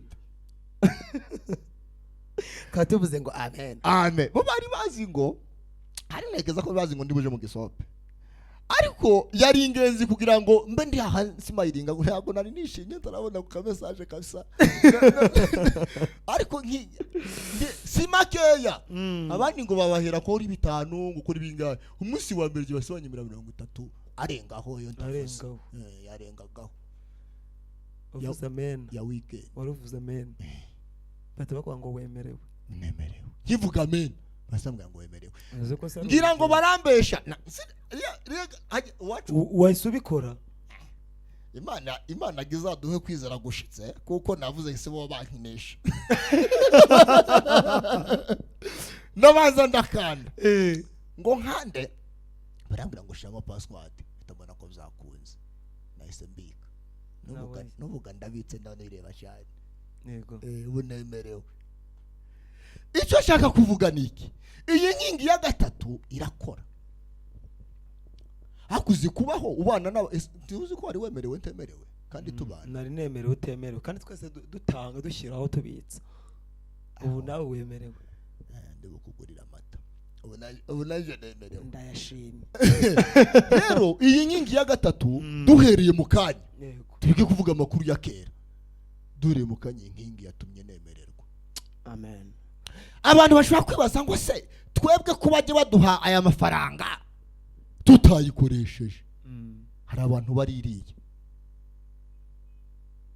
wagira ngo Petero hano se yabonye umwanya nise amakuru bibiri tuhaye ameze gute abaririye ndabishikiriye hari abantu bitorero abo biravuga ngo nabitorero abo rero nibo nabivuze nibo baririya uzukoresha imvugo z'amarenga wacuga nawe wakamera se reka tuwe nk'abasoza reka tugere ku musozo ndabona tugere ku musozo kuko wacu nawe ageze kure nawe wasanga hari n'undi agiye kwakira ariko inkingi yo gusenga ni inkingi nziza ni inkingi nziza igusubizamo Bibiliya iravuga ngo iyo twegereye imbere y'Imana idusubizamo imbaraga z'ijambo no kutwibutsa ko kumwakira bidahagije icyakora abamwakiriye bakamumenya bakita ni uruhererekane ntabwo ari ukumwakira ngo ugende uryame mu wawe ni ukumwakira wamara kumwakira ukemera kuyoborwa nawe wamara kwemera kuyoborwa nawe ukemera gukora ibyo akuyoboramo Bibiliya ivuga hejuru avuga ngo abo yabahaye abo ngabo yabahaye ikintu bita ubushobozi iryo ndaryibutse aho ntabwo ari abantu bamwakiriye yahise ni abamwakiriye bakitoza kubana nawe kumwumvira kugendana za serivisi zose tubonera mu ijambo ry'Imana abo abemeye kuzikurikiza abo yego yabahaye niyo mpamvu navuze ngo naje nkeneye ko banyemerera nabo ngabo babagize iminsi batanyemerera abantu mwamwakiriye abantu musoma ijambo ry'Imana tayari mwitegure wa mucyo wo guca mu minyururu abasigaye namwe muko muratinda turahamagara abantu batumvishije ijwi turahamagara abantu baryumvishije bakarininira turahamagara abantu bahamagawe kubera imico na discipline n'imyitwarire itari myiza nibatoranywe turahamagara abantu kwakira Kristo turahamagara abantu kwakira Kristo muze tumwegere hari umuntu yetse kumbaza reka musubirize iki kibazo aha ngaha yarambajije ngo gusenga ni iki musubize papa kandi yabajije neza uwo mu bacu ejo turi kuganisha turi gusenga yaratubwiye ngo gusenga ngo ni imbaraga zitagaragara ahubwo zikora ibigaragara aratubwira ngo ni imbaraga zifatika ni imbaraga zitagaragara ariko nuko ngo gusenga twabanje gutangira tuvuga ngo nukuganira n'Imana ariko harimo ubushobozi bwo guhindura ibitagaragara bikagaragara harimo ubushobozi bwo guhindura ibintu bidafatika bigafatika nuko ngo iyo usenga uba abantu batakijijwe baba babona ukora ibintu biri aho ngaho ariko iyo umusaruro wo gusenga ubonetse ni ibintu abantu bafatisha amaboko yabyo bakabyenjoyinga bakavuga ngo runaka yarasenze yego wacu akabajije ikibazo gikomeye ngiye hari ukuntu yumvisha nyine urumva yakibajije kandi yakibarije kuri chat njya mbona ari umuntu ukunda kudukurikira cyane yego niyo mpamvu nzanye iki kibazo kugira ngo nawe nyikubaze ubundi utubwire gusenga murakoze. gusenga ni iki? Ikibazo yabajije ni cyiza. Yabajije ngo gusenga ni iki? Gusenga ni iki? Igisubizo waruduhaye kinjiye mu mirimo yo gusenga cyangwa se mu ngaruka zo gusenga. Iyo umuntu yasenze ibintu biragaragara bikava mu magambo, iyo turi kwatura bikaba ibikorwa bifatika. Ariko kugira ngo tugere ku mwuzuro wabyo hari ahantu nasomye. Ego. Haravuga ngo iyo uvuze ngo rangurura amazi utangariza abafite intimba, bwira nabo bose bashaka kwiyahura, dufite Imana itabara bayo, iyo dusenze iratwumva. Biriya yaravuze ngo iyo umuntu aririmbye neza ngo abasenze gatatu, nubwo ari kabiri. Bibiliya yahamije ko ari ni inshuro eshatu ubusenze iyo uririmbye neza. Mu yandi magambo, ubwo iyo usenze ubukoze iki? Nimba iyo uririmbye ubusenze gatatu, iyo usenze ubukoze iki? Nibyo twatugiye gushaka.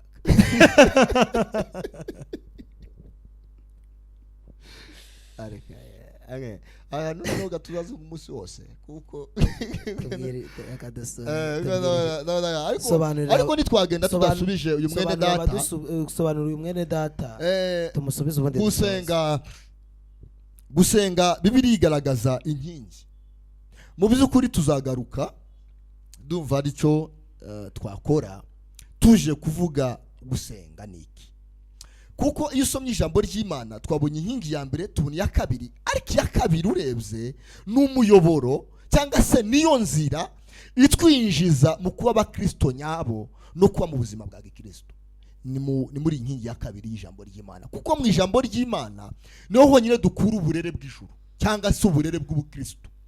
Rirakubwira ngo ujye ukora gutya, ibintu ukabikore gutya, ibujye ubikora gutya. Inkingi ya kabiri ni nk'umuyoboro, ni mwarimu. Ni mwarimu. Inkingi ya kabiri ni umwarimu utwigisha byose. Iyo usomye ijambo ry'Imana rero rikwigisha gusenga. Nimusenga ntimukamere mutya. Nimusenga. Yego. Ntimukamere nk'abo. Ahubwo ndumva iyo nkingi iduha umwifato. Iduha umwifato, iraduconga, iratuyobora. Yego, umuyobozi. By'umwihariko icyo nshaka muri inkingi ya kabiri ni gute dusenga. Yesu Kristo yigize abwira abantu, ababwira ngo nimusenga ntimukamere nk'indyarya. Yego. Kumuhore musubiramo. Gusubiramo ntabwo byemewe. Yewe n'abamama wacu zababwiye ipantaro yashaje, kamubwira uyu munsi yusuyemo bwamaza kwacana we funantumva sha buretse hari ibibazo biba biririya. None se wowe hari akabazo ufite kari toto, abandi byarakomeye kuba muri umuna wagiye kubanza kujya ku ishuri, we ko wasoje ipantaro ne wabihanganye umuntu akaja kwiga. Ibyo ntibirikiriya birumvikana. Gusubiramo umubyeyi yumvishe singe sombe zo kutamenya umubyeyi wawe guteye. Banza umenye amakuru neza, umenye se data arankunda. Yes, arankunda. Bibiliya yaravuze ngo Imana idukunda kurusha uko ababyeyi bacu badukunda. Amen. Nimba umubyeyi wacu rero udashobora kumwaka ipantaro ngo uhozeho, hari ibintu ntaza nemera ngo byo guhatiriza. Nzabona byari bya kera guhatiriza. Sinza nemera cya kintu cyo guhatiriza. Nemera ahubwo ko waguma muri ico kirere cyo myitwarire myiza. Guhatiriza nzanumva bisobanura nka nabi. Gutitiriza nago numva gutitiriza gajo gisubizo. Ahubwo gutitiriza twakwa twarakumva. Ariko aho ngaho utaraharenga nago turaza kumvikana neza. Ibibiri kivuga gutitiriza ahubwo basobanukirwa nabi. Yego nicyo navuga nabi. Gutitiriza nukutarambirwa, nukutava mu mwanya, nukutava mu kirere. Aha, nukutava muri izi ngingi. Okay, gutitiriza nukugumamo. Shamana. Maze raba dukurikiye inshuti zacu. Nukuri ibintu byo gutitiza uvuga ngo nizanira uwo mugore, nimereza uwo mugabo. Yarabyumvisha. Wowe hagarara neza mu mwanya wawe, ugume muri metero zawe. Ntunyeganyege. Yaravuze ngo nimuguma muri njye amagambo yanjye akaba ari muri mwebwe mwagumyemo munsabe gahunda nago harimo guhangika no gutitiriza munsabe icyo mushaka cyose kiriya password nukuguma muri rero ariko umuntu waje kibaze bari wabashije neza akazi password nugutunga inkingi yego rero gusenga ni gute ntushobora gusenga udafite Yesu ntushobora gusenga udatunze ijambo nta nubwo ushobora gusenga yego udasenga yego ntabwo wasenga udasenga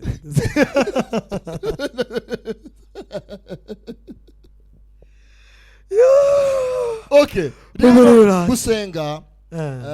gusenga bikubiye muri ibi bintu byose iyo umuntu amaje kwakira Yesu Kristo agasoma ijambo twamuyobora kuko gusenga impamvu ntarimo ndashaka gutamuyobora uko nsenga ndashaka kumuyobora uko ijambo ryo rivuga ijambo ryavuze ngo ni wakira Yesu Kristo ukamwizera ukamwakira muri wewe amakuru nuguhita utangira kwiga mu kwiga niho ukura amakuru y'uburyo wasenga kuko umuntu uri gusengera kubyara si uri gusengera amafaranga uri gusengera amafaranga si uri gusengera akazi bisobanuye kwiga gusenga nyako ni ugusobanukirwa neza imbaraga z'isengesho kandi imbaraga z'isengesho ni ijambo uravuze ngo kumenya gusenga no gutunga ijambo yego nta jambo nta sengesho rihari ndambitse mikoro jewe kandi ndayirambitse nta jambo ufite muri wewe urabona gusenga iby'iwanyu gasibyo mu ijuru isengesho ryo mu ijuru riba muri Bibiliya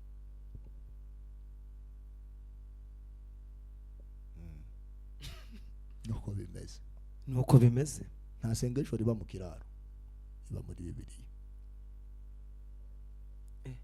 iryo usenga utakwe muri Bibiliya ngo ufite aho warikuye kuko biravuga ngo nimusenga mubabwire nibajya basenga bari gusaba bazabigenza gutyo ayo makuru ari hano arimo hano bigira ubunebwe aha niho hari ubuzima bw'inkingi ya gatatu rega abantu bakubaza ibibazo bose ndukabasubiza uzi ubayobora naho bashobora kwikurira ibisubizo ushatse kumbwa nka wandi wambwiye ngo wanyigishije uko baroba ifi kuruta kuyima yego afite ubwenge uzamugurira amata yego cya kindi ariko yewe tuzabarangira ahantu bafite ikinani kiza icyatsi kiza aha nuko bahereza inzira n'umurongo wo kwiga gusenga nyako kuko hari abantu benshi baza batwigisha gusenga ngo gutera haleluya nyinshi nimba nshonje ndazitera gute kandi nibyo haleluya isenya ibihome ariko dufite n'abantu bazengurutse ariko bacejetse nabwira senyuka hari umugabo ari umushumba wanangaje atubwiye ngo ukirira ugitaka ukibona umwanya wo gusakuza aho utaragera ku mupaka ukiri kure ya boda aduha urugero rw'Abisiraheli baratatse bageraho biranga Bibiliya iravuga ngo aho Imana yavuze ngo ni iki gitumye ngo bari bageze kuri tape baniha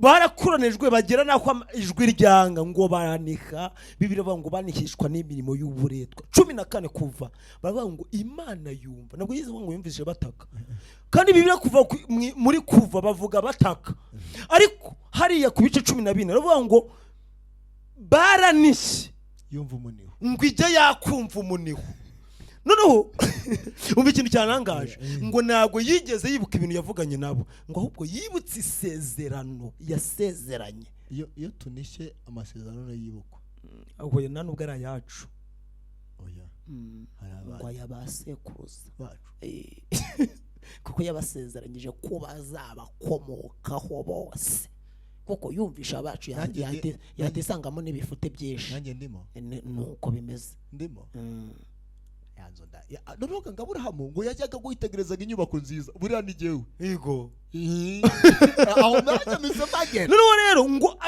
baranishe ngo yumva umuniho ngo banikishwa n'imirimo y'uburetwa abanyegiputa babakoresha ngo ako kanya isimbuka urwego nibuka ibyo basezeranyije kandi byari bihari ngo yibuka isezerano yasezeranye na Aburahamu na Isaka na Yakobo ngo ireba Abisiraheli ngo imenya ko bameze hari ubwo yari isanzwe itazi uko bameze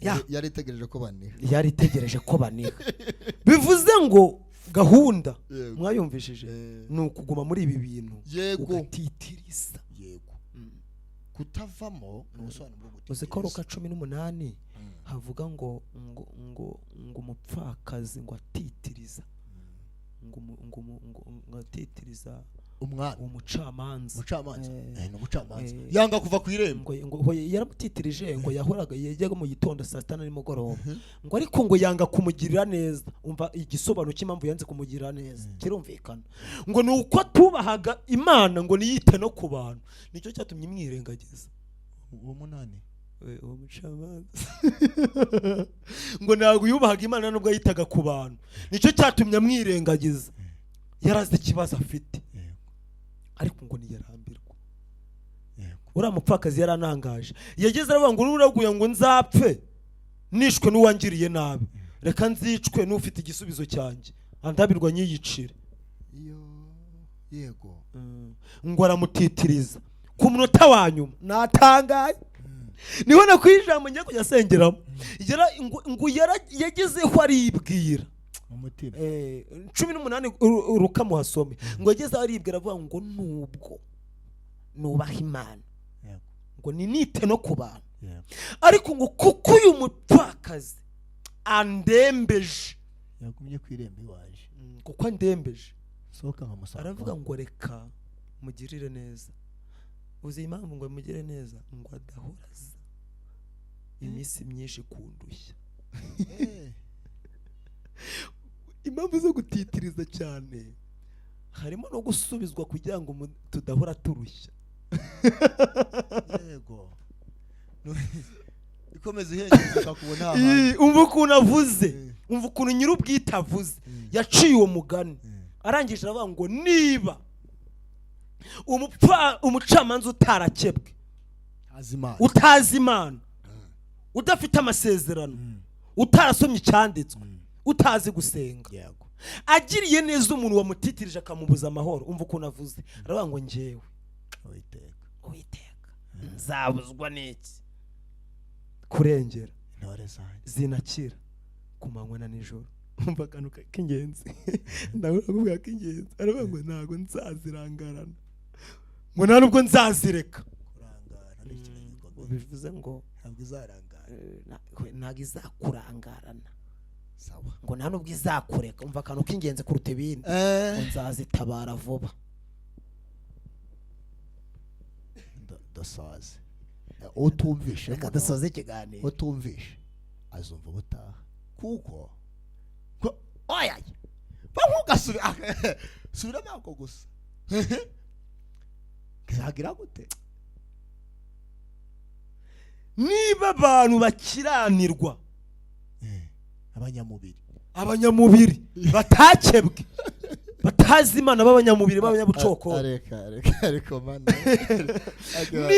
niba umuntu utarakebye utazi Imana yego umuturanyi we arwara akazana imodoka na esase ye agatabara akamujyana kwa muganga tureke kujya handi tubifata ibintu birenze nimba umuntu utazi Imana asanga umuntu ari gusaba ari ku muhanda waramugaye agashyiraho igihumbi mu ntoki nimba umuntu utazi Imana abona umuntu yitambitse muri feru mu muhanda afata firi bitunguranye kugira ngo atamugonga akamuvutsa ubuzima Imana nimba umuntu utazi Imana asanga umwana bataye ku muhanda abantu bicuza bamutaye ku muhanda akamutwaragura akajya kumurera umwana w'igisope akamujyana akamurera nimba umuntu utazi Imana ahura n'agakecuru kabumbagaye kagenda gahirima akamushyira mu modoka akamwegeza imbere atazi Imana, aravuga ngo njyewe waremye ijuru n'isi, njyewe watekereje kurema umuntu mu ishusho yanjye. Haleluya. Aravuga ngo njyewe udakiranirwa ngo nibagirwe imirimo, aravuga ngo nzabuzwa n'iki? Rekera papa, ndabona warekera. Aravuga ngo nzabuzwa n'iki? Gutabara. Nimba umusore utazi Imana areba umukobwa akavuga ngo uriya mukobwa njye ndamukunze ngomba kumushaka, atazi akamukunda akavuga ngo ndamushaka, iyi Mana yakuremye yaremye ikavuga ngo yaremye Adamu ikavuga ngo mbonye bidahagije, kamukubite n'inani, akamukubita na Eva. Aravuze ngo nzabuzwa n'iki njyewe? N'iki? Yarakirebye arakibura muri Bibiliya, naho ngo nta kintu cyambuza kurengera intore zanjye, zinakira ku manywa na nijoro. Aravuze ngo sinzazirangarana, nzazitabara vuba. Izabashije kurinda izi nkingi abantu. Intore nizi zari izi nkingi, Uwiteka ntago azazirangarana. Abantu bacunze neza, batwaye amategeko, basenze, bacishijwe neza, Imana ntabwo izabatererana, ntago zoca ibahemukira, izabatabara vuba. Bantu badukurikiye mwarinze amatabaza yanyu, bantu mudukurikiye mwasenze uko bwije nuko mukeye, Imana ntabwo izabareka, izabatabara vuba. Papa, ntabwo Imana izakureka. Urugendo rwo kugenda hariya wigomye ukavuga ngo ndabanza gucanga tugane ku cyanditswe, ntabwo Imana izarwibagirwa. Imana ifite gahunda yo kugutabara vuba. Basore mukeneye inkwano, abakobwa mukeneye abagabo, bashomeri mukeneye akazi, abantu mukeneye kubaka murimo inzu, amazu yabananiye kwishyura, bantu babashomeri, bantu abanyeshuri mwabuze minerivare, nimba mutunze amateka n'amategeko by'Uwiteka, mutunze izi nkingi, ntabwo Imana izabarangarana. Ndatanga itangazo, abantu mwakishijwe neza, ntabwo Imana izabarangarana. Reka ngo umwanya usenga Imana. Arakoze cyane.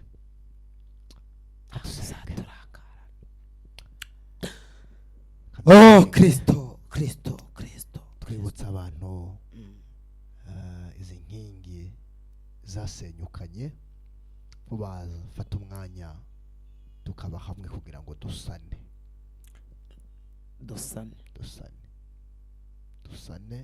twongere tuzegure, dushireho beto. Tugiye gushiraho beto kugira ngo zongere zihame. Abadukurikiye turaza gutanga umwanya bapfukama aho bari. Yego, bapfukama aho bari. Abantu batumvishije ijwi, abantu bahamagawe bakinangira ntibitabe, abitabye ntibahamagarwe kubera imico ya karande na kamere z'umubiri. Abantu bari bahamagawe bakanaturanywa ariko zikaza kubasenyukana, abantu batari bazifite n'abazifite bazitakaje. Yego.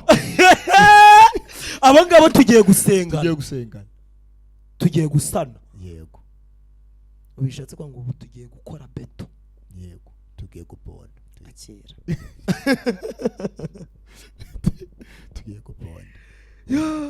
guponda, turangiza guponda duhita dushireho beto. Niturangiza izi nkingi twongere dusaba Imana noneho ize idukomereze muri izi nkingi. Yego, kabwo twazisana noneho utumye subizwa. Nangiye kuvuga ngo abantu bafite ibindi bintu by'ibyifuzo bibaremerereye, abantu bose turaza gushyira umwanya wo kubasengera, ariko uhise uvuga ngo wisubirangirizamo. Niba babasannye nta kindi biraba byasubijwe tayari.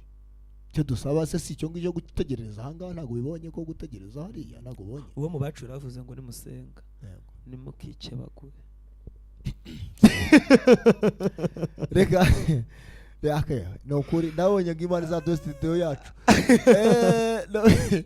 noneho kandi n'abacu nabo Imana yarakoze kuyibaha mu gihe yacu tutarayigeraho. Tugiye gufata umwanya na bene data turahera ku bataramumenya, tubanze tumwakire. Nitumara kumwakira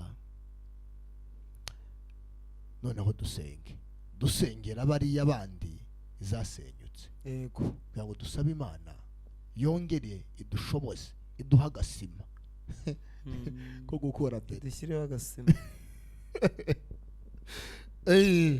Muri Bible baravuga ngo ni ugufuma. Tugiye gufuma. Reka tubwire bene data badukurikiye ndetse n'abazadukurikira, kwakira Yesu Kristo ntabwo ari ikintu gikomeye. Bidusaba gusa kwizera ko yapfuye, agahambwa cyangwa akazikwa cyangwa agashingurwa, yarangiza gukorerwa ibyo ngibyo akazuka. Atazutse gusa, ahubwo azukanye ubutware n'ubushobozi n'ifunguzo, ariko Bibiliya n'ifunguzo z'abera, ngo yamara kubyizeza umutima we. Ntabwo ushobora kumwakira utarizeza umutima, ntabwo bizeza intekerezo. Kwizeza umutima, yego, ukiyabyizeza umutima ko yapfuye nyuma y'iminsi yaboze akazuka. Yego, nta foromene yindi, ntabwo bigusaba ko warize cyangwa utarize. Oya, usabwa gusa kubanza kubyumva. Niwumva utangiye ufunguye aka kantu ngo kumve, ntuzareke, uzakomeze ugera ahangaha. yego, Aha nuhagera uvuge amagambo tugiye kuvuga muri kano kanya. amen. Abadukurikiye turi bugendane, uravuga ngo Mana nziza, numvishe ijambo ryawe, amen, maje kuryumva ndatsindwa. Umutima wanjye uratsinzwe, yego, utsinzwe n'ijambo. Sanze mu bohamagaye, jewe ntarumvisha ijwi, ndetse mu bari bumvisha ijwi, jewe ntabwo nakoze iby'ijwi ryambwiraga. yego, none urubanza ruransinze. Mutima wanjye uratsinzwe rwose. Uyu munsi mfashe ingamba zo kuva mu nzira mbi narindimo. Nemeye Kristo nk'umwami n'umukiza w'ubuzima bwanjye. Nemeye kugengwa nawe, nemeye kureka ingeso zose nagenderagamo.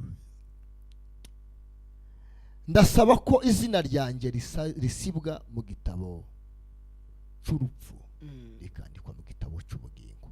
amen. Guhera uyu munsi Yesu ndakwakiriye ngo ube umugenga w'ubuzima bwanjye.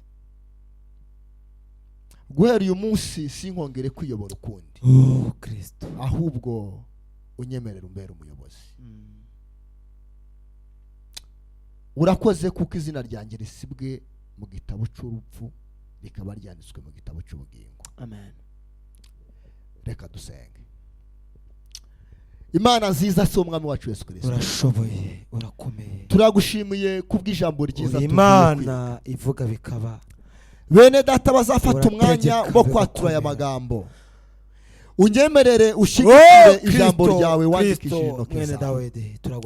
Waravuze ngo abazakwakira uzababera inkomezi, abazaryumva. Reka abari gufata umwanya wo kukwakira ubashigikire Kristo.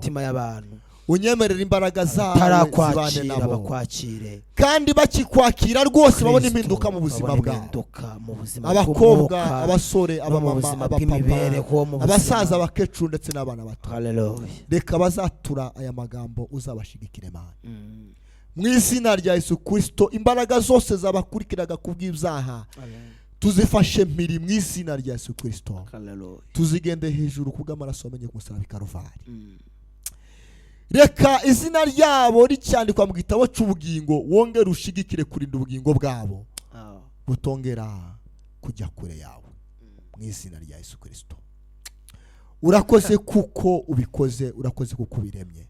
Nyemerera ubaho umwuka wera wo kubayobora aho bagomba kuzajya bajya gukura inyigisho, ndetse umwuka wawe none abasange batangiye gusobanukirwa iby'ubwiru bw'ijambo ryawe.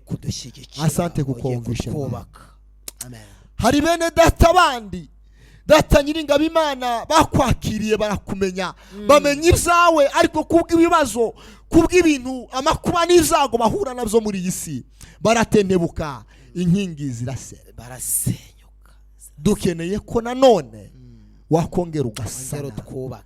Twasanze nta bundi buryo uretse kongera kukwizera no kongera guca bugufi imbere yawe, tukiyeza ibyaha, tukareka amafuti twagenderagamo, tukibuka inzira nziza wadutoje. Yego Kristo ngwino. Aho niho twabonye igisubizo. Niyo mpamvu ninginze kugira ngo usanga abakobwa zasenyutse, usanga abasore zasenyutse, usanga ababyeyi, abapapa n'abamama, abasaza n'abakecuru, usanga abana abashumba zasenyutse, usanga amakorari, usanga abavuga butumwa, usanga abo bose zasenyutse, ari ababimenye n'abatarabimenye. Kristo sanga abantu zasenyukanye, wongera ububakire, wongera uzusane mwana. Ubaka ibihugu ifatiro zasenyukanye, haleluya, ubake imigabane ifatiro zasenyukanye, ziringiro z'abakwizera, baraga zawe na ubaka inzego zose, ubaka utugari, ubaka imirenge, ubaka intara, ubake Kristo, ubake.